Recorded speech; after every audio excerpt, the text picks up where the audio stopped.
Welcome. If you've noticed that Facebook keeps offering to translate your page's cover photo, and you want full control over how your content appears, you're in the right place. Today, I'll walk you through the simple steps to disable the translate feature on your Facebook page's cover photo using the latest update for PC. First, open the Facebook app on your computer. If you haven't logged in yet, enter your credentials to access your account.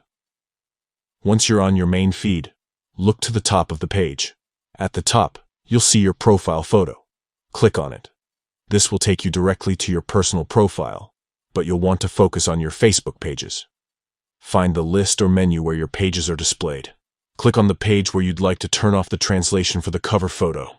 Arrival on your page, you'll notice your cover photo stands out at the very top.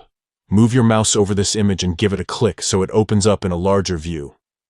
Now just below your cover photo, you'll spot a row of icons or options. Look for the 3 dots. These appear in a horizontal line underneath the photo.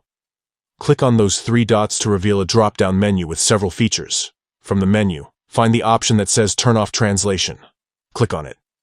Once you've done this, Facebook will stop automatically offering to translate your page's cover photo to visitors. Now, anyone visiting your page will always see your cover photo exactly as you uploaded it, without any automatic language changes. That's all it takes. With a few clicks, you've taken back control of how your cover photo is viewed, keeping your brand's message clear and consistent. If you ever want to enable translation again, you can repeat these same steps and select the translation option. Thanks for tuning in. If you found this guide useful, be sure to explore more of our tutorials for the latest Facebook tips and tricks.